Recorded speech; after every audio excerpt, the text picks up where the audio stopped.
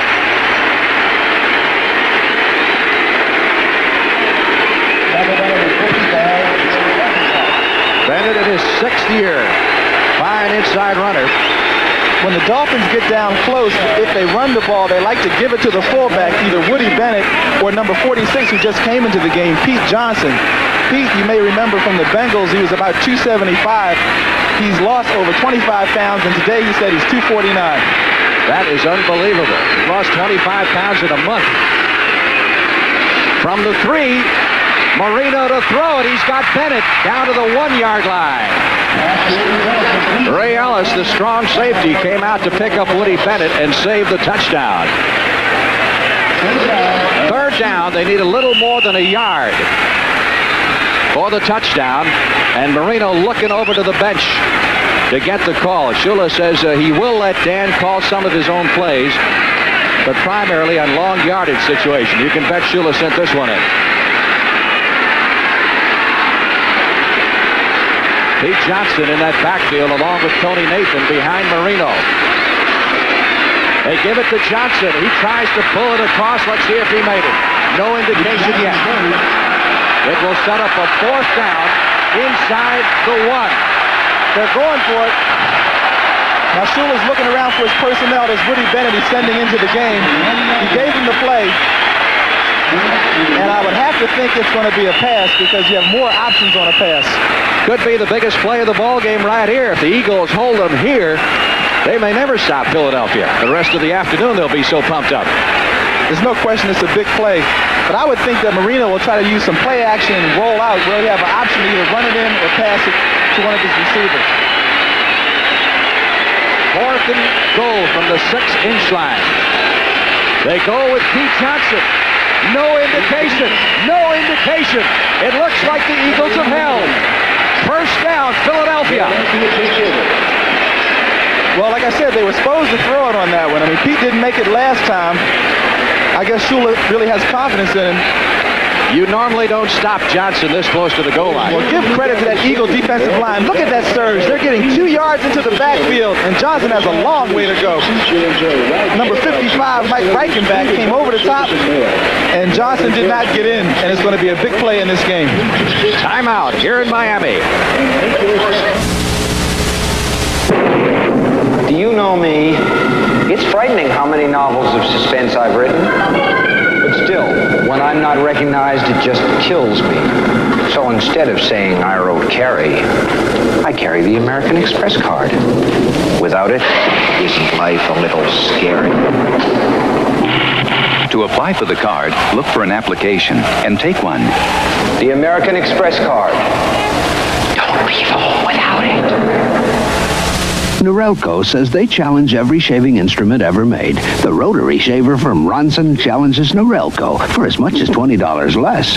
Remington's president was so excited that he bought the company. Now you can get excited. The microfoil shaver from Ronson for as much as $20 less. Introducing the Ronson shaving system with quality and performance and a money-back guarantee to prove it. The Ronson shaving system. Why get scalped when all you really want is a close shave? Well, give this Eagle defense all the credit in the world for a great goal line stand. It was Mike Rockenbach, the rookie from East Stroudsburg, who came up with the big hit on Pete Johnson. And now the Eagles will start from their own 1-yard line. Now the Dolphins have a chance to do something defensively to maybe help get this game turned around. Jaworski to Woodruff, and he drops the football.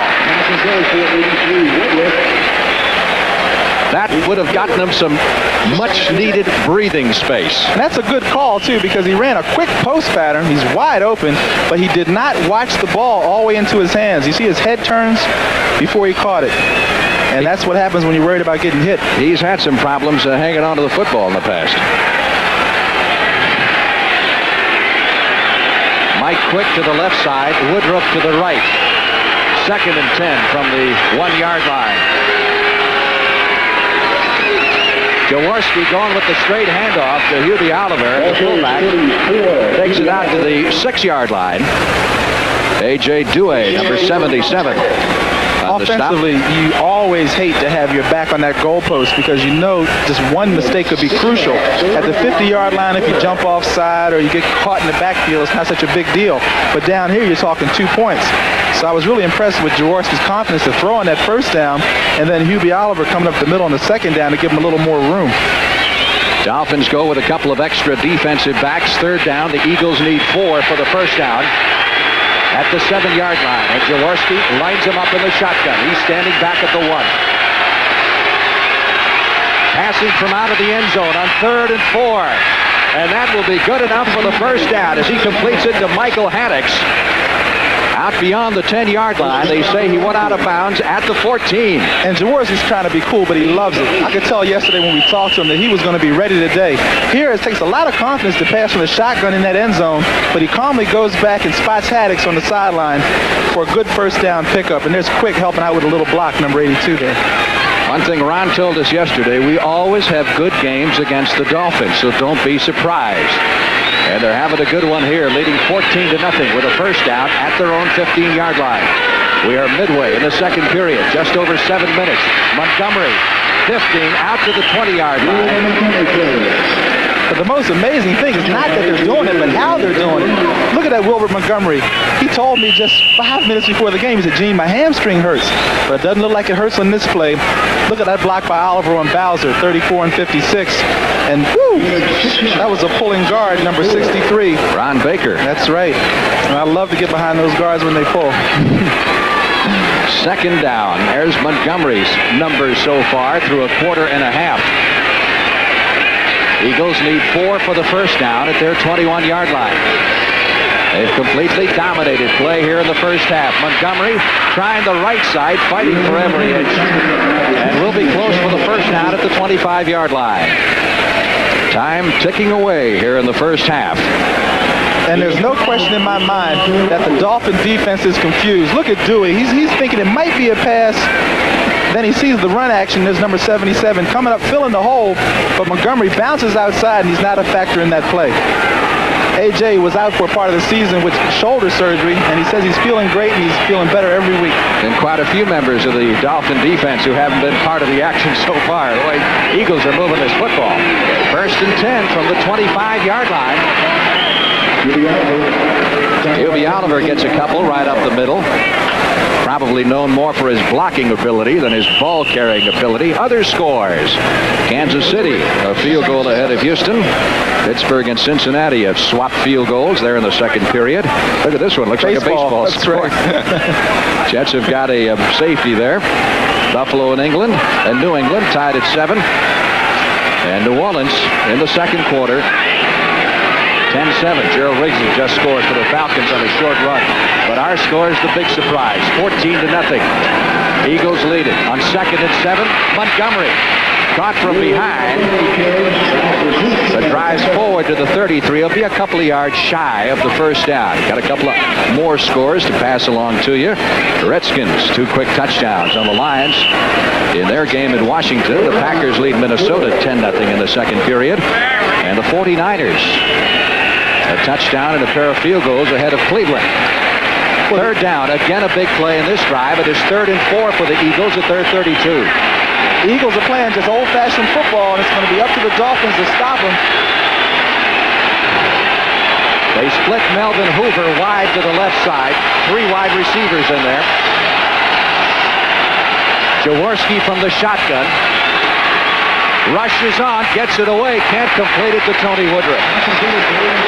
At the 40-yard line. So the Dolphin defenders have held, and the Eagles will be forced to punt. Glenn Blackwood, one half of the Bruce brothers, number 47 back there on pass coverage.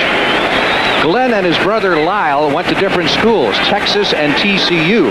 And those 2 schools happen to play next week with the Cotton Bowl berth at stake. Oh, boy. So they got a little something going. That's right. But the Eagles have to feel real good because they started with their backs on the goalpost, and now they're going to kick the ball out, and the defense should be in a pretty good position. Oran, who authored a 55-yarder on his first effort, ready to do the honors, and Fulton Walker is deep. Bobbles it. Got the kick away, nevertheless, and it takes an Eagle bounce. Kozlowski picks it up at the 40-yard line and is down at the 41. So a big break there as Horan bobbled the low snap after a long delay. You know, most punters are very good athletes. They have to be able to catch very well, although he didn't do it that time. But he has to be able to pick it up, and look at his athletic ability. He gets it up and gets it off, and that really could have been a big play the other way. But Horan has to watch that ball all the way into his hands. Sure can't blame it on a low snap there. It was there and perfect. Timeout. In my baseball career, I was traded 9 times. But wherever I went, one thing was always the same. Everyone drank light beer from Miller. In Boston, they said the best thing about light was it's got 1/3 less calories than their regular beer. In LA, they said the best thing was light's less filling. But I think the best thing is it tastes great, right here in New York City. Ken, this isn't New York. Chicago. No. Milwaukee. Kansas City. Light beer from Miller. Omaha. Everything you always wanted in a beer, Spokane. and less. Utica. There's more for your life at Sears.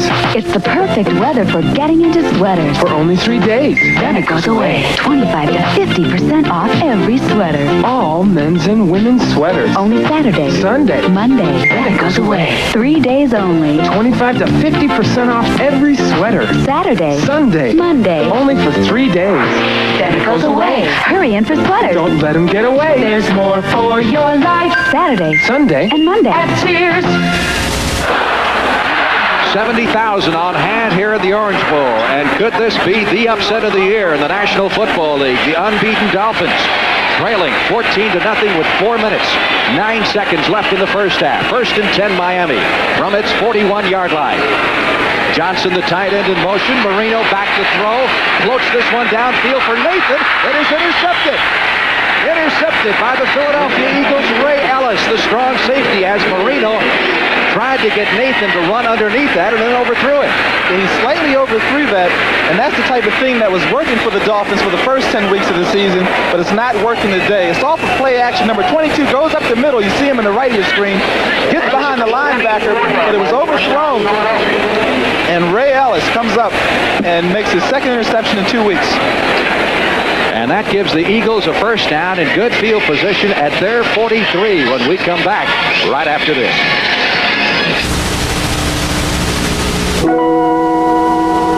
It starts with a subtle glance. The enticement of discovering something wondrously new. The Dodge Aries K. Sleek, new styling that will captivate you. Performance that will infatuate you. You always knew Aries for its economy and value. Now you'll love it for its beauty. AT&T is in paper, trucks, software. How? With a new program called AT&T Opportunity Calling for Business. It can help small business earn $1 credit on these and other name brand products for each $1 spent on AT&T long distance service. That's savings off the best price you can find. Our catalog is coming to your office. Look for it. AT&T Communications. We can help your business in ways you never thought of. It's Donald Duck's 50th birthday. Join host Dick Van Dyke and your Disney favorites for a fantastic celebration of a legendary American folk hero. Tuesday. Well, the sun has broken through the clouds here in Miami, but right now it is shining on Ray Ellis. of the Philadelphia Eagles, who has just picked off his 4th interception of the year. Eagles with a 1st and 10 at their 43-yard line. Following Marino's interception, Jaworski trying to go downfield on the slant and trying to find Mike Quick. For an NFL Today reports, let's go to Brent Musburger in New York. Frank, you got the game of the day, but the best team in the NFC, the 49ers, lead Cleveland. They've got a 3rd and 4. They have not been efficient on 3rd down this year, but a draw play. The Browns are not expecting it, and Roger Craig bolts for the touchdown, and it's 13-0 San Francisco. Let's go back to Frank. Well, Brent, those 49ers showing no signs of slowing up, even though Miami is having its problems today. 2nd and 10 for the Eagles at their 43. You can see the domination by the possession figures. Jaworski. He's had good protection most of the day. Boy, that was an interceptable ball. It was intended for Quick off his fingertips and for a moment hung up in the air. And the closest thing to it were white shirts. Quick's only reception today has been the touchdown pass, the 19-yarder from Jaworski. But they've indicated to us that he gets so much extra attention, he probably won't see the ball that much. That's true. Ted Marchibroda, the offensive coordinator, says we try to find ways to get the ball to number 82, Mike Quick, but they double team him so much. But anytime he has single coverage, Jaworski's going to be throwing to him. 3rd and 10, Eagles from their 43.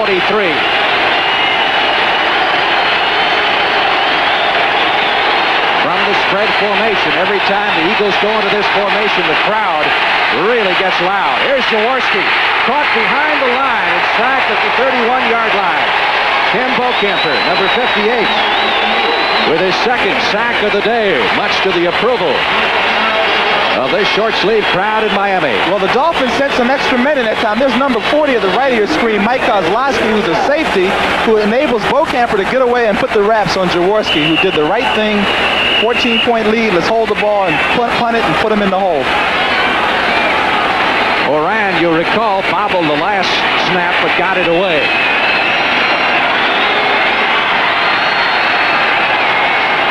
See if he handles this one cleanly.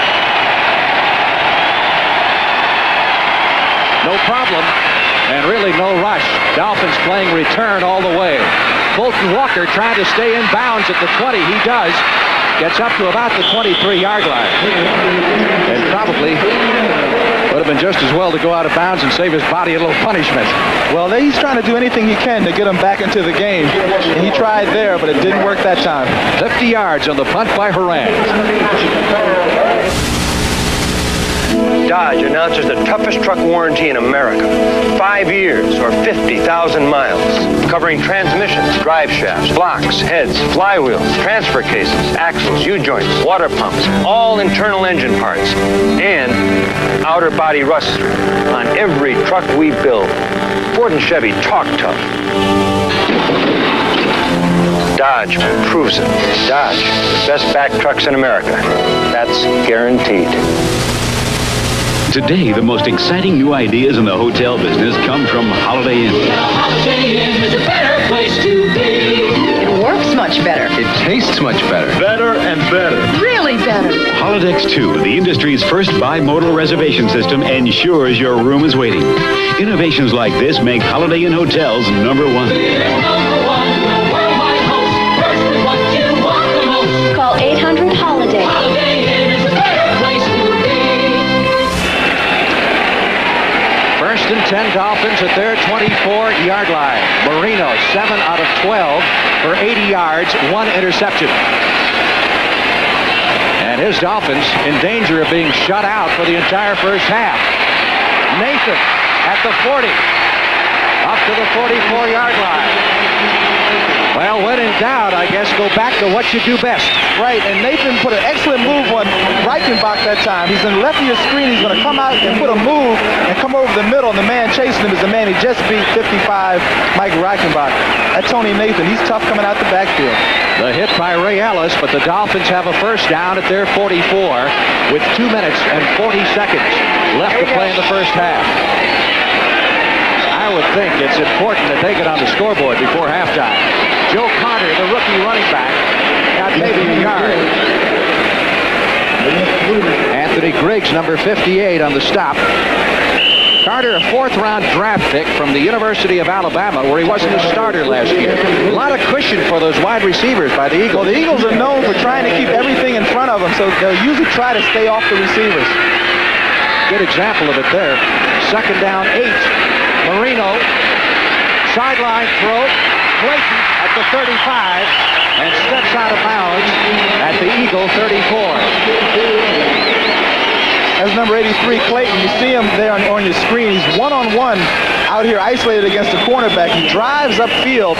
Here's a zone because you see a short man chasing him. And look at this pass. I mean, it couldn't be more perfect right at the sideline because otherwise, number 24, Ray Ellis, would have had his second interception. 19-yard pickup on the play. A first down for the Dolphins at the Eagle 34. We'll have the 2-minute warning after this play. 2:02 left in the half. Carter to about the 31-yard line. Picking up 3, Mike Reichenbach, number 55, the rookie linebacker on the stop for the Philadelphia Eagles. And the 2-minute warning will go to both benches. Eagles lead it 14-0 in Miami. Back in just a moment. I built my first house when I was 10. It was just a tree house, but it's still up there, and I'm still building the last. My partner and I, we have a waiting list longer than this beam because we don't cut corners. We charge a fair price. Pretty much the same reasons we drink Meisterbrow. Sure, we could pay more for beer, but this has a great full-bodied taste without a big price. Come on, guys. We've earned ourselves a cold one today. How's it going? Meisterbrow, big taste, without the big price. Witness the emergence of a revolutionary automotive idea, Dodge Caravan. It will be widely imitated, but thanks to a 5-year, 50,000-mile protection plan and front-wheel drive, it may never be equaled. Dodge Caravan, one vehicle that takes the place of an economy car, sporty car, station wagon, and van. Dodge Caravan is a transportation revolution. They don't make judges like him anymore, or film directors like him anymore, and there are some husbands they never should have made in the first place. Sunday. 2nd and 7. Dolphins at the 31 of Philadelphia. Looking over Philadelphia's stats this season, I noticed that they've been beaten 4 times this year on trick plays, gadget plays for touchdowns. Would this be a spot where the Dolphins might go to something like a flea flicker? They might, because they've been giving the ball to Carter up the middle, maybe trying to set up some kind of fake play off of that. One running back, and that's Nathan, but Marino trying to throw it under pressure. Gets the pass away, completes it. Oh, you talk about threading the needle. Clayton pulled that one down at the 11-yard line for the first down. He had 3 green shirts around him. There he is at the top of your screen. Clayton coming down, driving on Herman Edwards, and Herman says, I have an interception this time. Not quite. Great concentration by Clayton, and it's good to see a young receiver be able to throw off that drop he had early in the game and come back and make some fine catches. Well, the Dolphins got to the 1-yard line earlier, and the Eagles had a great goal line stand. Let's see if they get in this time. From the 11, over the middle, incomplete. Cooper. The intended receiver, Cooper thought he was interfered with. So did Herman Edwards. Yeah, Marino thought so too. He was pointing downfield. There he is at the top of your screen. He's going to come down and run what we call a quick post. He turns it in past the linebacker. He should get the ball. And Herman reaches in, and he's on his back. But it looks pretty good from here, although... Looks pretty good which way? It's hard for me to say that defensive back made a good play, but Herman sure did that time. Miami in danger of being shut out in the first half for the first time this year if they don't get something. 2nd and 10 from the 11. Marino, touchdown. Tony Nathan.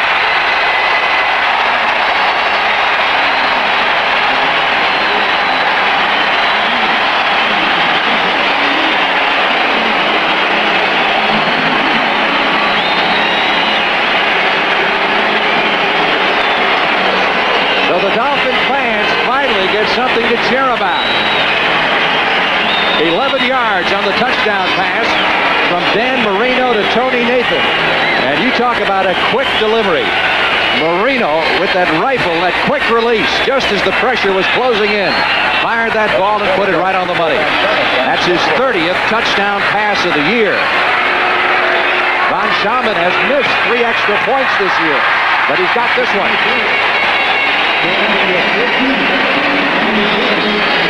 14-7 with 1:12 left to play in the first half.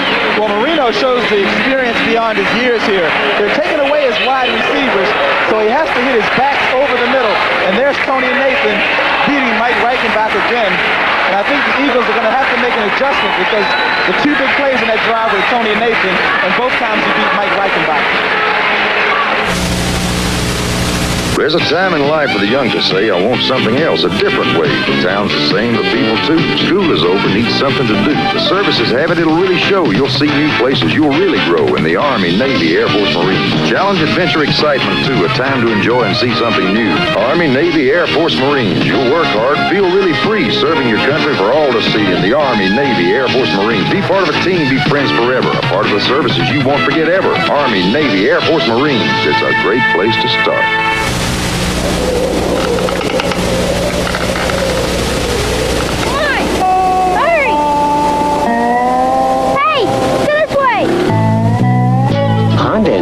Three-wheelers so families could have more fun together in the wintertime or any time of year. If you want your family to have more fun this winter, see the world's most complete line of three-wheelers. They're at your Honda dealer. How far is our Honda dealer, Daddy? Just keep walking. Well, tell me, Gene Hughey, do you think Dan Marino ever saw his 30th touchdown pass land? Sometimes he has to wait and listen to the crowd to be sure, because right there he was wrapped up. But look at that concentration all the way as Marino delivers. Keep in mind, as you look at the scoring drive, that the all-time record for touchdown passes in a season is 36. And Marino is just 6 away from that at this point, with 5.5 games left. The ball flew off the tee just as Von Schamann advanced on it. A little gust of wind caught the football just as he started his run up. Coming up at halftime, the NFL Today, we've got Brent Nerve in the studio in New York with scores and highlights.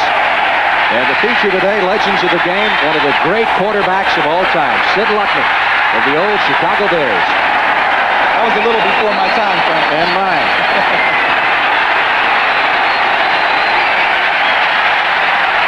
Von Schamann ready to kick off. Evan Cooper in the center of the deep formation. Joe Hayes fields this one at the 15. And Hayes is down at the 22-yard line. And an exchange of words among members of the specialty team.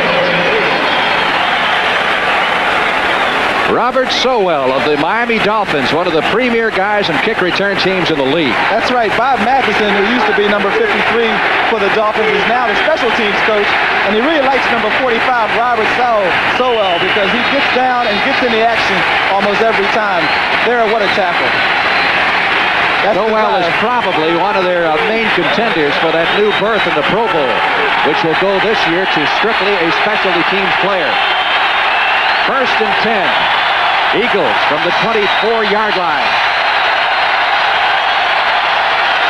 Jaworski, undaunted, comes out throwing. Sideline toss, completes it to Woodruff at the 40, and he is up to the 44-yard line.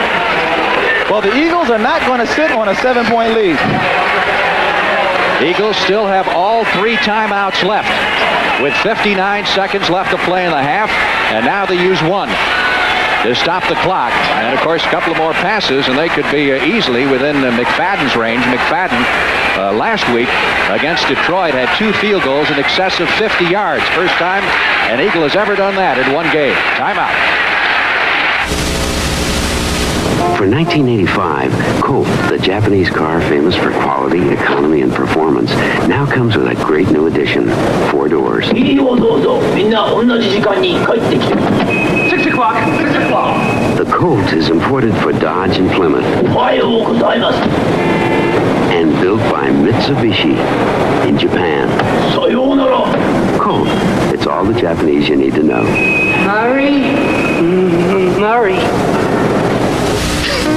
Americans have a peculiar image of the Frenchman, wearing expensive clothes, surrounded by beautiful women, and sipping champagne. Not true, although I must admit I do enjoy my champagne. Thank you. It's J. Roger champagne. It's deliciously crisp, dry, and yet romantically subtle.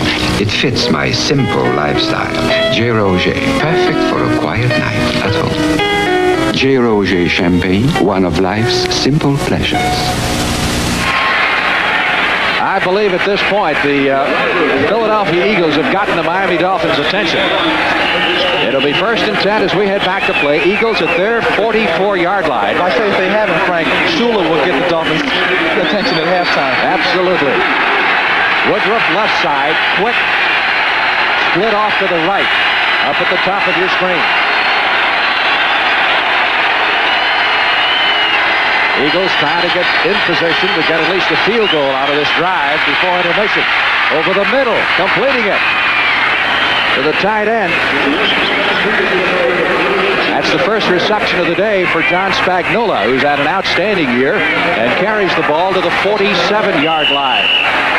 Eagles in their 2-minute roll. 40 seconds, less than 40. Eagles have 2 timeouts left.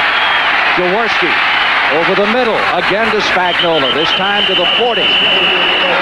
Realistically, they probably need another 10 yards or so to get inside of McFadden's range, so that stops the clock now with 30 seconds, 1 timeout left for the Philadelphia Eagles. You know, coming into this game, some of the Dolphins were talking about clinching their division title this weekend, which they could do, provided that New England and the Jets lose, but I don't think they're thinking about it right now. That's right. There's number 2, Horan, and he was talking to the kicker, McFadden, telling him to get that shoe off and get loose. You know, Jaworski's been enjoying excellent protection, especially in this 2-minute drive. And the thing is, he likes to throw those control passes in the situation because he knows that both of his outside wide receivers will be doubled. And the man they like to go to is their big tight end, number 88, John Spagnuolo out of Yale. When John first came into the league, a lot of people had questions about whether he'd be able to be a tight end. At the time, he was backing up Keith Prefley, another former great tight end for the Philadelphia Eagles. But he put on some weight, and he learned how to get open over the middle, and they really liked him on those control pass situations, those little short 10-yard dinks over the middle. Second half of the CBS doubleheader, depending on where you happen to be, you'll see the Cowboys take on St. Louis, 2 of the 4 teams tied for the lead in the NFC East, or the Giants against Tampa Bay, or Chicago against the Los Angeles Rams. So be sure and stay with us. Big afternoon of football. Well, we're getting close to field goal range. I think they're about a first down away from getting into McFadden's distance. First down, Eagles at the Dolphin 40-yard line, leading 14-7.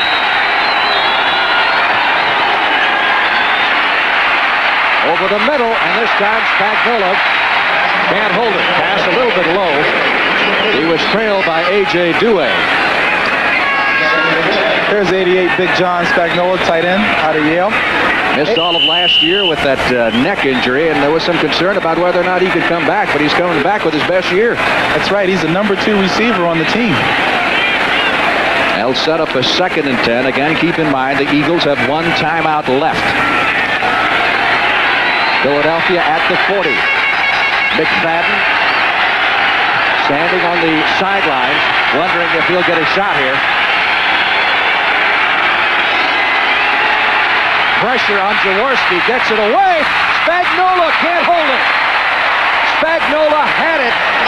A very catchable ball at the 10-yard line. And that thing had touchdown written all over it. Here Spagnuolo's being covered by a linebacker. He gets behind Brzezinski. He's wide open. And, oh, his head did not get around. If you saw that time, the ball went past his face, but he did not follow it. And that's the common fault for most receivers who do not catch passes. They do not watch it all the way into their hands. And I know he's thinking about it now. He's tied with Doug Cosby of the Cowboys for most receptions among tight ends in the NFC, but that had a touchdown written all over it for the Philadelphia Eagles. It is now 3rd and 10, 19 seconds. They still need, I would say, another 10 yards to give McFadden a shot at it, unless they want to try a 60-yarder.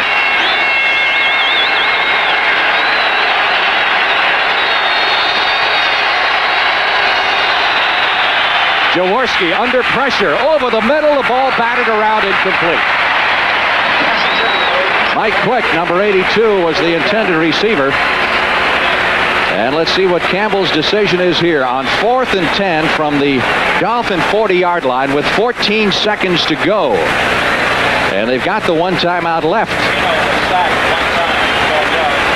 There was a little confusion on that play, maybe as a result of the Dolphin blitz, where there was a running back, number 26, Haddix, who was right near Quick that time, and that was the reason that pass was not completed.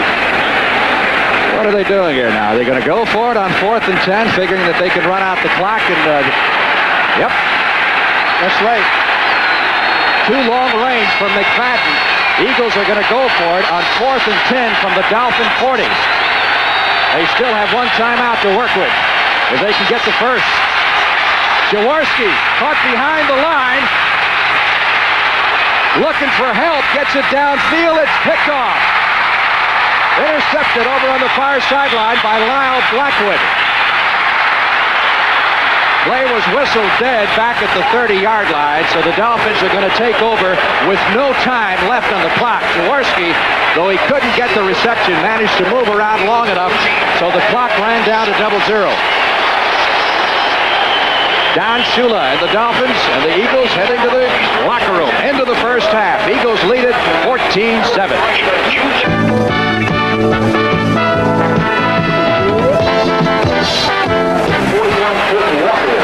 Paul McFadden getting ready to kick off to start the second half for the Philadelphia Eagles. Fulton Walker, once again the deep man for the Dolphins. And this first possession should be a very big one for the Dolphins, because if the Eagles can hold them at this point, it could get very interesting for the remainder of the afternoon. If the Dolphins do score, we'll have to see what it does to the confidence of the Eagles. Walker at the 7, 15, 20. End over end across the 25-yard line and up to the 26. Byron Darby, number 94, on the stop. Many coaches will tell you that the first series of the second half, both offensively and defensively, is the most important series of the whole game. And when a game is as close as it is now, the game could hang in the balance of this first series. Marino in the first half, 11 out of 17, one interception, 151 yards passing. And one touchdown throw, of course, his 30th of the year.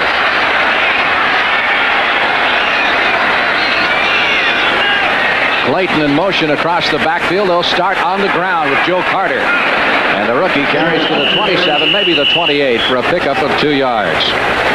Shula likes Joe Carter quite a bit. He's a rookie running back from Alabama. Shula's son is playing quarterback at Alabama, and Carter lost his job last year to a kid who's supposed to be very, very good and didn't play a whole lot. But Shula, who has scouts all over, including his son, got a good tip. And he likens Joe Carter a little bit to the style of Tony Dorsett, because he's very powerful and very fast, and Shula's looking for great things from him in the future. Pickup of 2 yards on that play. It'll be 2nd and 8 for the Dolphins at their 29-yard line. Those victories extend over 2 years. That's what's at stake. Marino. Intended for Clayton. And battling with him was Herman Edwards, and Clayton thought he was interfered with. What you're seeing on the screen now is the sign of an uptight team. They're down. Shula probably gave it to them at halftime, and they made some adjustments. You won't see that play a lot by the Dolphins, because normally Marino enjoys such great protection from the pocket that he rarely has to roll out. But if we take a look at the end of the play, you can see what he was a little upset about, because there's a little bumping going on down there. But the official said both people were going for the ball. Well, Clayton thought that Edwards arrived a second too soon. It'll be 3rd and 8 for the Dolphins at their 29. Shotgun. Marino. Picking out the field. Intended for Jimmy Cefalo, and Cefalo thought he should have had it. In fact, it looked like he was about to punt that thing up into the stands, and then thought better of it. A great decision by Marino, because he wanted Nat Moore, who was double-teamed over the middle on the right side, so then he had to go to the left to Jimmy Cefalo, number 81, who's single covered. But number 21, Evan Cooper, comes up with a big play, and I tell you, this first series is important. Now it's going to be important for the Eagles to get a little drive going. So the Eagles have stopped the Dolphins on their first offensive possession. Robian to do the punting, and Evan Cooper, the Eagle rookie, is standing back at the 24. Great kick. Absolute moonshot. Back to the 5. Cooper at the 10, 15, and up to the 17-yard line. And here is Roby going after it with Andre Waters, number 20 of the Eagles. They were involved in a wrestling match. There was no flag thrown. But did he get all of that one? No question. Look at his concentration. It was a poor snap. But I tell you, the punters are great athletes. It was a great catch, and he boomed it. But he's looking out because he knows that sometimes teams are assign people to ruffle the kicker. So here he goes down. He figures it's all done. And number 20 for the Eagles, Andre Waters says, look, you're a football player after you kick it, so you better keep your head up. 64 yards on the punt by Roby. A 12-yard return. First down for the Eagles at their 16-yard line. They lead 14-7. Early in the third period of play, and they go back to the ground, which served them well in the first half as Louis Oliver carries over the right side. The fourth-year man from Arizona is stopped by A.J. Douay. College basketball season virtually upon us a couple of weeks from now.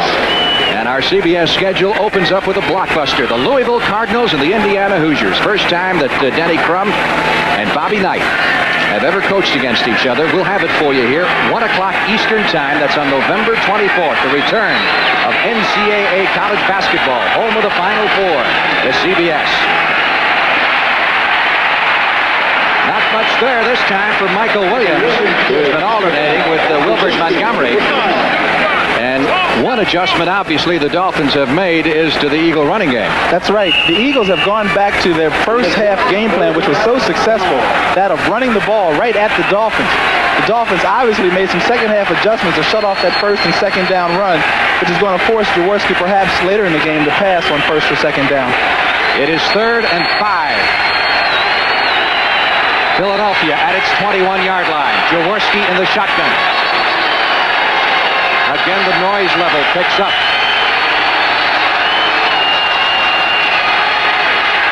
Douay with a big rush. Jaworski running out of the pocket.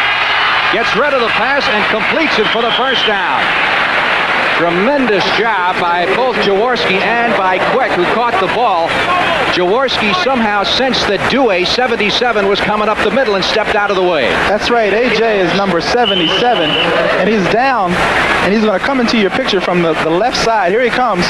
But Jaworski has a presence of mind to roll out, and he's looking for somebody to get open. He says, please, somebody get open. And Mike Quick, he's the man he always looks for with a big first down. Little extra bump there from Rodell Thomas. 1st and 10 for the Eagles at their 28-yard line. One back offense. Oliver gets a tough yard, and Bob Baumhauer, number 73, the nose tackle. We hadn't heard Bob's name mentioned too much in the first half because we talked about earlier how Dennard had played 5 years for the Dolphins in practice against Baumhauer every day.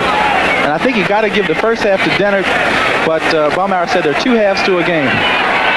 The two Michaels in the backfield for the Eagles. Michael Williams, number 32. Michael Haddix, number 26.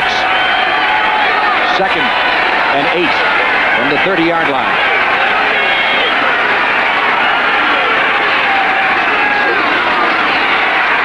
Busting it outside is number 26, Haddix, who takes it across the 50-yard line to the 47. And that's another Eagle first down.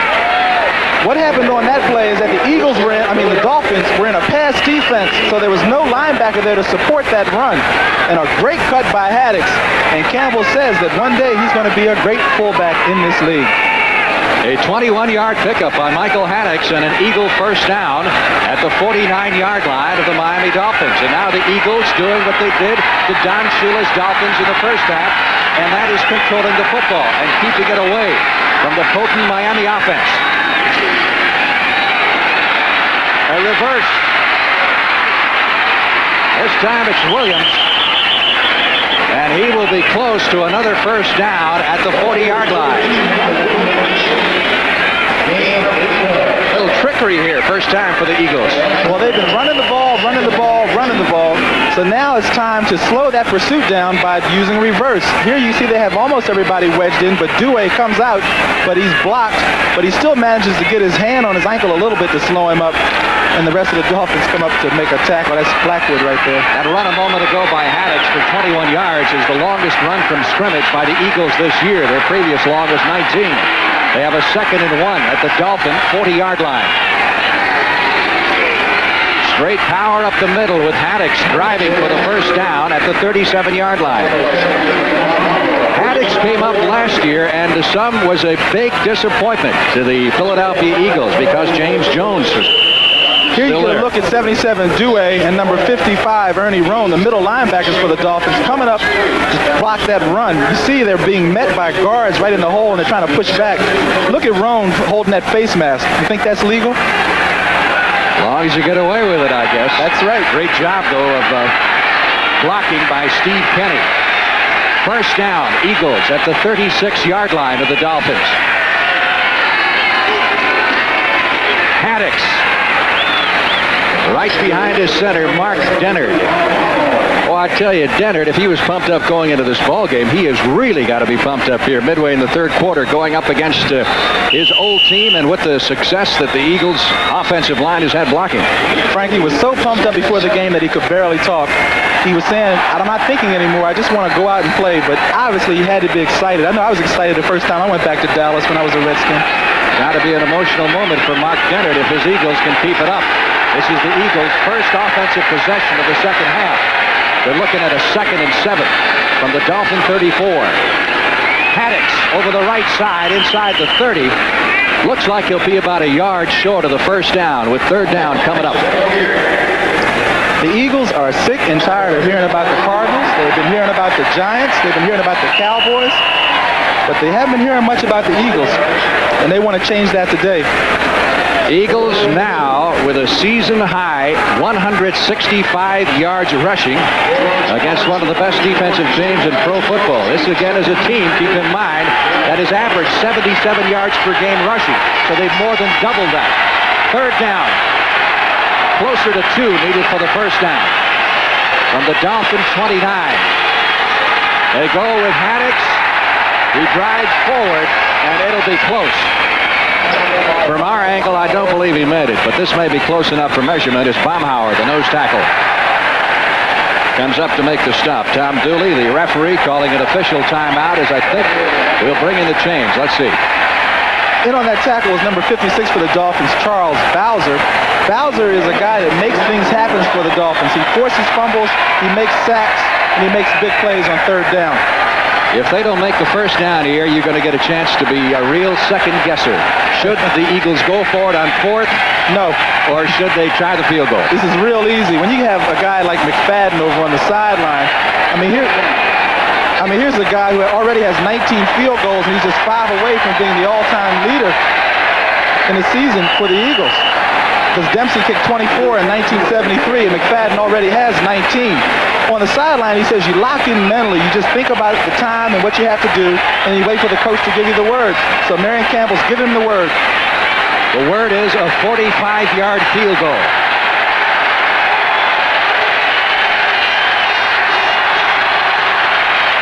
Plenty long and perfect. McFadden. And that would have been good from 55. Sure looked like it from here. So the Eagles strike first in the second half. And take a look at the reaction here of Mr. McFadden. Because he knows this field goal is important. That first drive, I told you, coming out in the second half, that first drive is important. Look at Jaworski. Those two Youngstown State guys, they're really excited. Look at Ron. The Penguins from Youngstown State celebrating an Eagle lead at 17-7.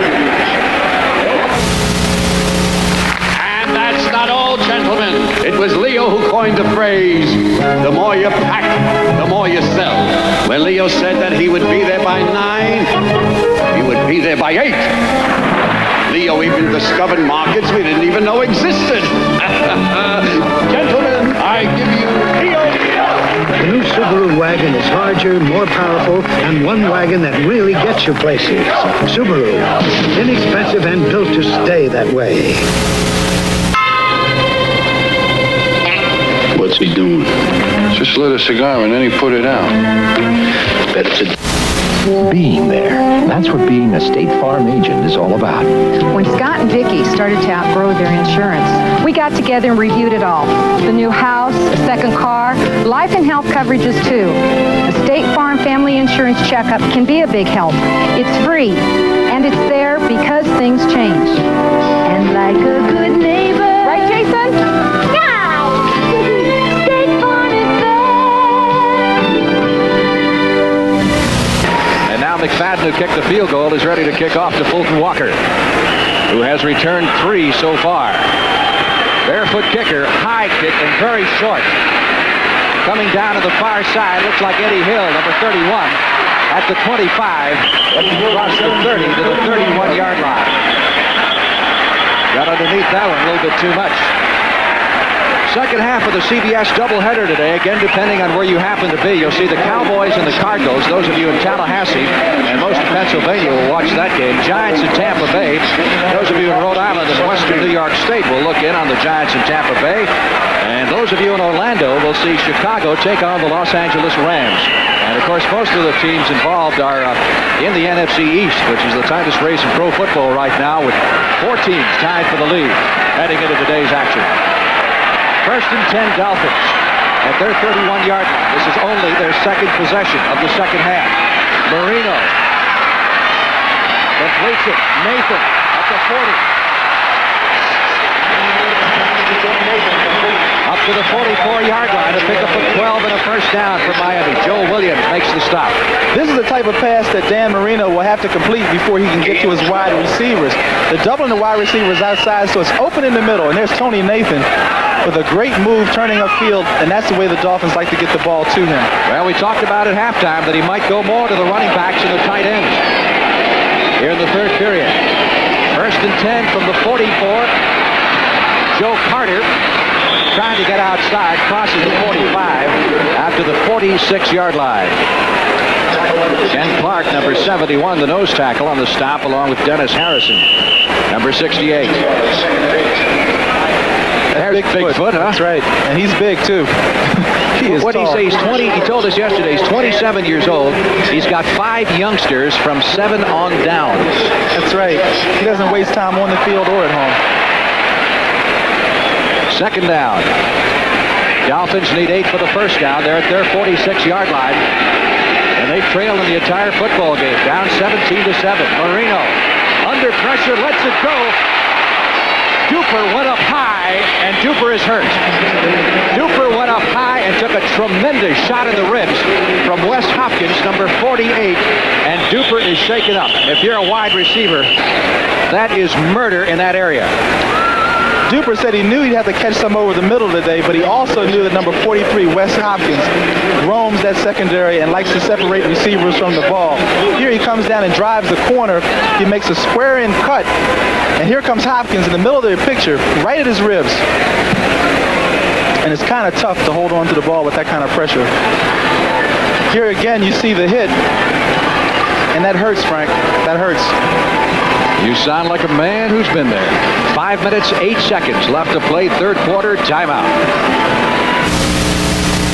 Welcome to Miller Time. Miller Time begins here, where Miller High Life waits for the finest ingredients to reach their golden best.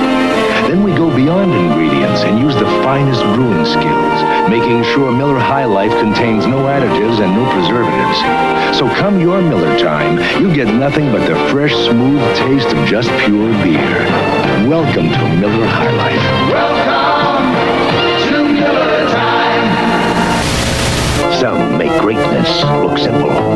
Like the great Gretzky and Canon's new vision of photography, the inspiring T70. With the pure agility, the complete versatility of touch button control and 3 distinct program modes. Now, Canon makes it simple to handle any shot. The inspiring Canon T70. It makes the great shot simple.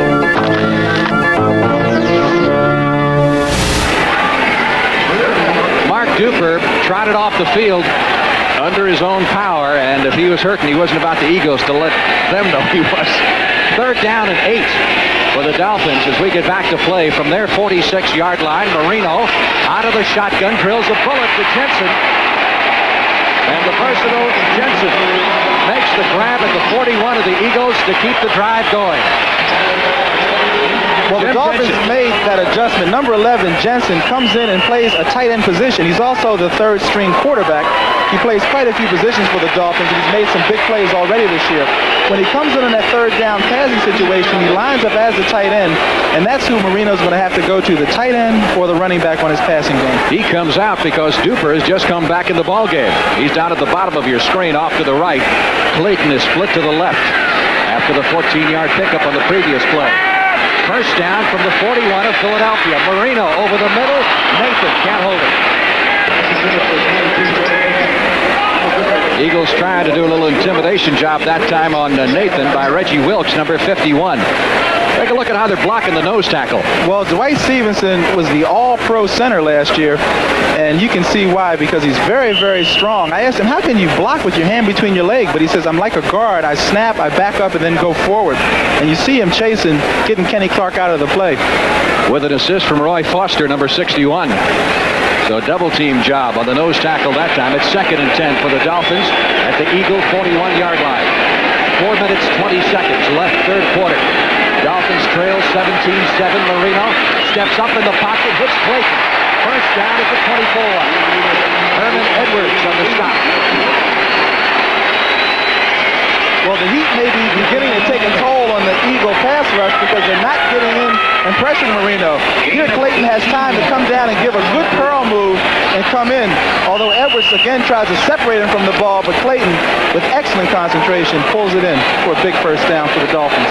18-yard pickup on the play. Clayton's 4th reception for 75 yards. First and 10 at the 23. Quick count play this time.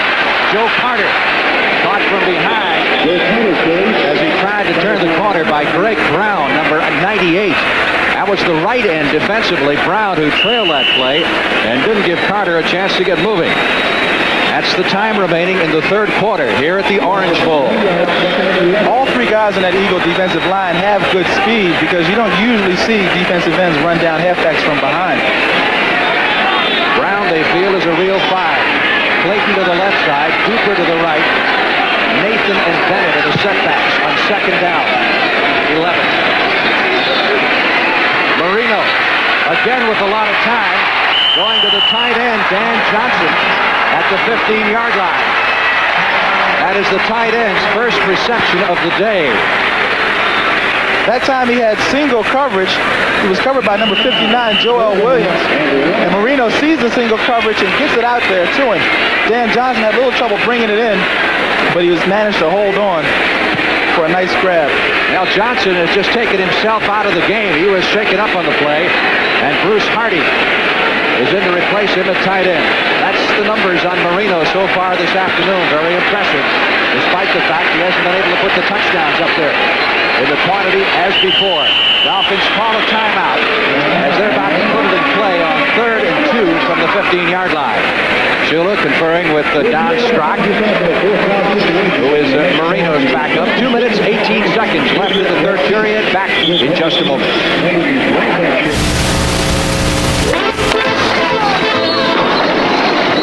Let's go home. Hey, you two, gotta go. Bye. Daddy! Please, stop. Nothing is going to ruin this wedding. So if it takes all night, I personally will drive each of you home in my car. My Subaru. Drive a Subaru with on-demand four-wheel drive and don't let the weather spoil a good time. What? When you play telephone, if you can't hear everything, that's part of the game. But when you pay for calls, it's no fun. AT&T thinks that every long-distance call should sound as close as next door, and isn't that why you call? Want to try it too? Calling anywhere, anytime, long-distance operators over a century of commitment. That's AT&T. The more you hear, the better we sound. Reach out and touch someone. Wednesday, Charles is in charge of a wild slumber party, and it's ER's new night. Can the doctors survive his new health kick? You should see in a leotard. Oh, I'd rather see you in yours. Dolphins have a 3rd and 2 upcoming. They've got the elephant backfield in there. Pete Johnson, number 46, and Woody Bennett, number 34. Miami from the Philadelphia 15-yard line. they're going to throw it. At the 1-yard line. Complete for the first down. Nat Moore on the reception. Well, they didn't have much success in the first half with Pete Johnson up the middle, so how about trying to fake the Pete? Marino looking right, coming back left. Nat Moore one-on-one, and he's going to always be open when he gets one-on-one coverage. That was a tough catch, by the way, a little low. Excellent catch. 12-yard pickup. The officials are going to spot it at the 2-yard line. First and goal to go. Moore gets a big cheer as he comes out. Once again, the elephant backfield behind Marino. Eagles stopped him down here in the first half. It goes to Bennett. He runs in for the score.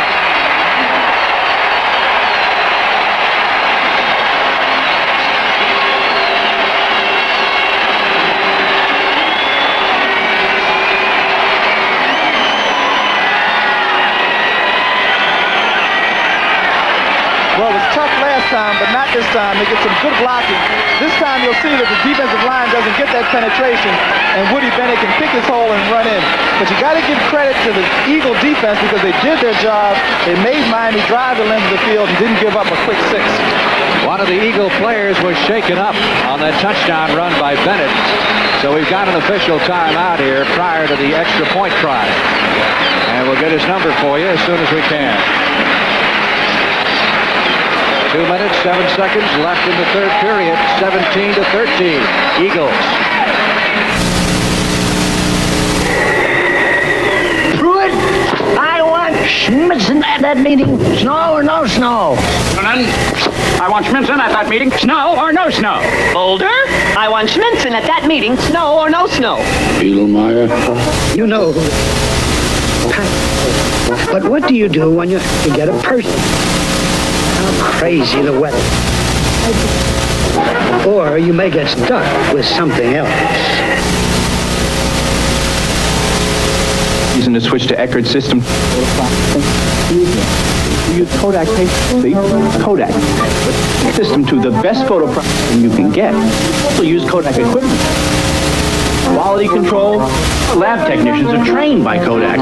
Sure, it says Kodak on the back, but for the best too. Just look at the front.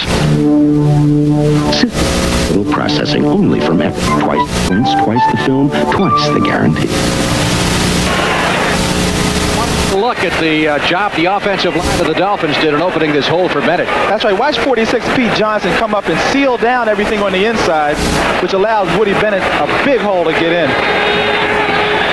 Now, is that a hole or is that a hole? Dennis Harrison is the injured Eagle player. The defensive end. A moment ago, they're looking at the area of his left knee. And he is obviously hurting. It is very warm and very humid. Temperature in the 80s, and the humidity not that far behind. And the heat may be taking its toll, and maybe it's just a cramp. And the way he's walking off would indicate that perhaps it is just a cramp.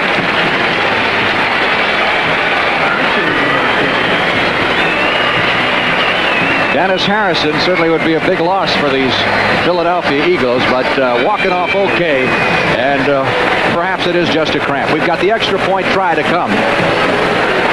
Well, the heat could be a factor as we get later into the game because the Dolphins have been sitting, the Eagles have been sitting right in the sun all afternoon. Uwe von Schaman.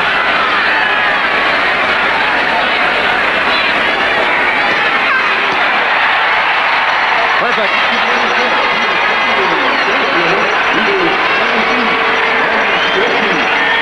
17-14. Eagles lead the Dolphins, but the Dolphins coming on now with 2 minutes and 7 seconds left to play in the third period.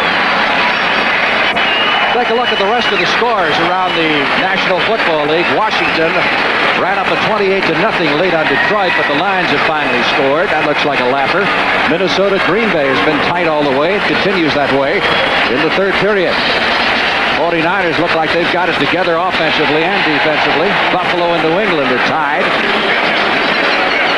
Indianapolis leading the Jets by 1 run in the third inning.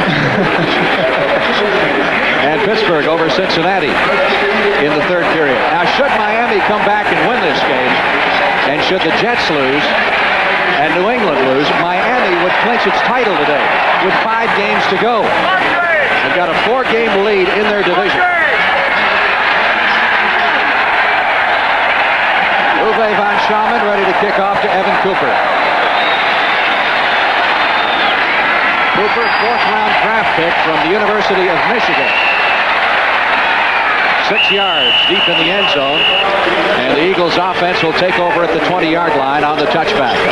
Second game of the CBS doubleheader. Again, keep in mind, 2 of the teams, the 4 teams tied for the top spot in the NFC East. The Dallas Cowboys and the St. Louis Cardinals will collide in St. Louis.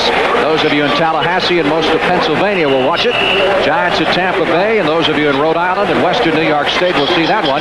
And Chicago and the Rams will be beamed to Orlando, Florida. Beautiful afternoon here. That is the time remaining in the third quarter of what's been a great football game so far between the Dolphins and the Eagles. 1st and 10 from the 20-yard line. Jaworski. Sideline throw, intercepted. Intercepted by Paul Langford, number 44, who timed it just perfect.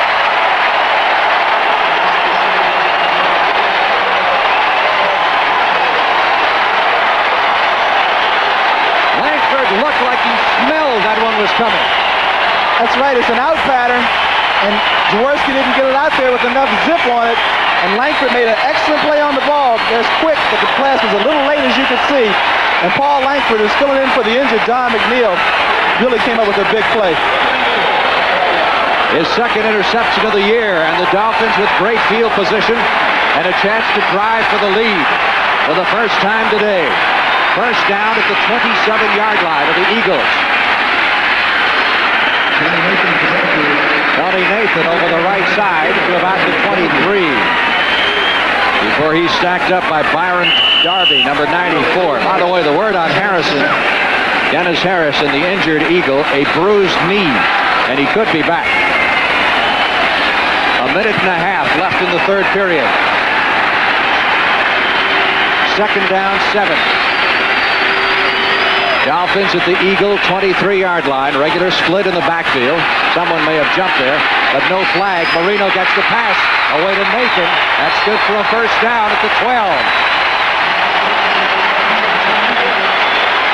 And this crowd, which sat on its hands most of the first half, is suddenly very much into this football game. That's right, and so is Tony Nathan, because the Eagles do not have a linebacker that can cover Nathan one-on-one. But what do? Do you double him, or do you double deeper in Clayton? That's the choice you have to make. First and 10 from the 12. Marino's numbers looking better by the minute. 1 touchdown, 1 interception. 1 back in there right now, and that's Bennett. Bennett gets the call behind Roy Foster to the 5.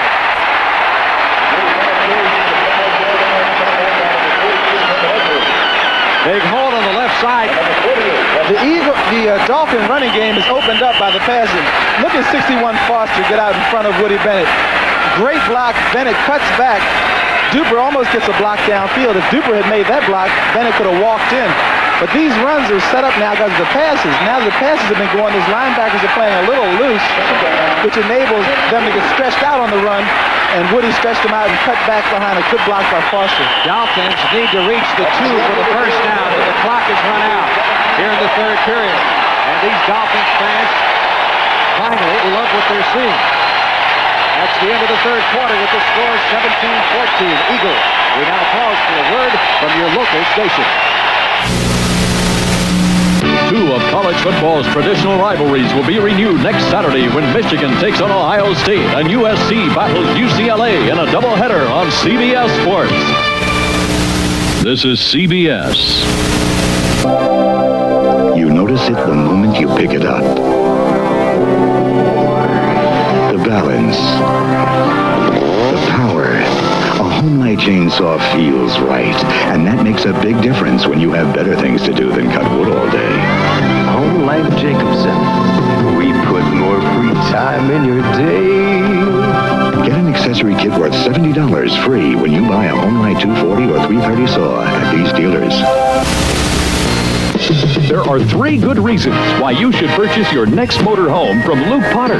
Luke Potter sells Winnebago and Executive because there's no better buy in today's market. Their service department is equipped to handle first quality coach and chassis work on all makes of motor homes. And with the availability of their 12-year financing program, Luke Potter offers you the lowest price. So quality, service, and price. Luke Potter Motor Homes has it all on Highway 1792 in Winter Park for over 20 years. Knew what I had was good. Next week on Pia Magazine, Bill Cosby tells Marilyn Beck about his hit TV show. Then has Christy Brinkley got the swimsuit for you? See Christy's collection of her very own swim line. Our PM Star Series continues with Loretta Swit and Rare Falcons, Bill Rafferty's Door-to-Door Comedians, and Robbie Benson's Land Sailing Adventure. Watch Pia Magazine every night next week at 7 o'clock here on Channel 6. You're watching WCPX TV6.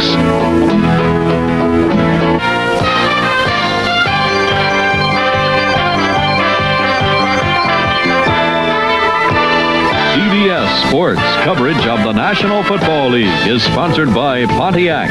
Cars built with a feel for the road. Pontiac, we build excitement. Miller High Life, welcome to Miller Time. And by the people of AT&T Communications.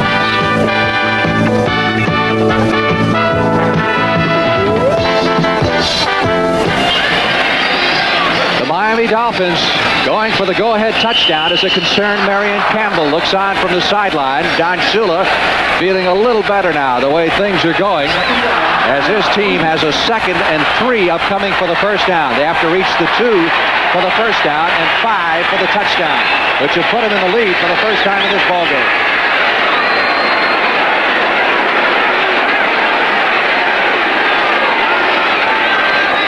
It is Jensen going for Moore, and Nat Moore can't reach it. How about that little shift just before the snap? We haven't seen that before, have we, that particular move? No, because I think they saw that when they make a shift like that, the Eagles also have to make a shift defensively. And it can be very confusing if you're running around trying to get in position before the snap. Another thing, you can see the sweat on Dan Marino's face. They say it's 81 degrees here, but it's got to be hotter on the field. And I know the Eagles have to be concerned about their conditioning because it's not easy for a team who's been practicing in cool weather to play a game in hot weather. Once again, the Dolphins with the bull elephant backfield in there. Johnson and Bennett. Last time they showed this, though, they threw the football. 3rd and 3, it is Bennett. He'll be close for the first down, and I think he's got enough for the first inside the 2-yard line. Woody Bennett, who played his college football right here at Miami of Florida. Boy, I know Woody loves to follow Pete Johnson. It's like following a Mack truck down the highway. You get good gas miles. First down, Dolphins. They're going to come on the left side this time. Marino whips around and hands it off to Bennett, who was in the I formation. And there's the crunching block by Pete Johnson. Look at him. He follows him, stays right behind him. Cartwheels in there for a big first down. Don Shula on the sidelines as the Dolphins come up to the line of scrimmage. First and goal to go from the 2-yard line. Somebody jumped. Bennett trying to leap over the top. He's short of the goal line. But the Eagles may have been offside.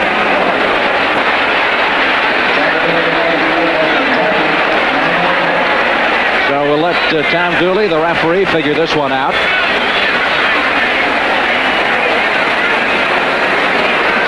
Offside against Philadelphia, which will cost the Eagles half the distance to the goal.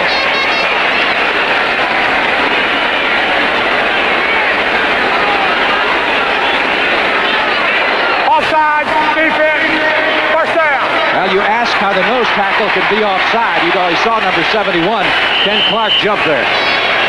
That's another indication sometimes when you get a little tired, your concentration is not what it should be.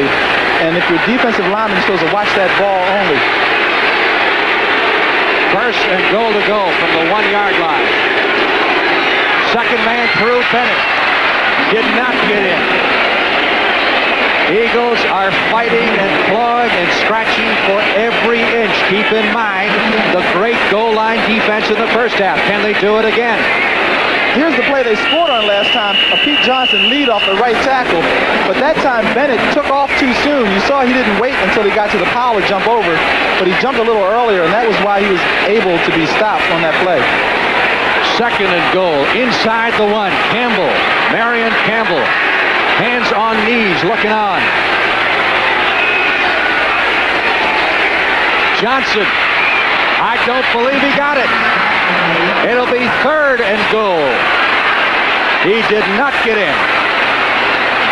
Can they do it again? Shula trying to figure out what to call next and sending in Woody Bennett, number 34, with the play. I bet he sent in a pass play. Because the last time he was down in this situation when they got stopped in the first half, he should have sent a pass play in, but he didn't, and they got stopped. The Swamp Fox, who appreciates good defense when he sees it, and he's seeing it.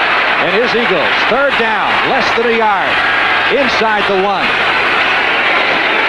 It is Pete Johnson, touchdown.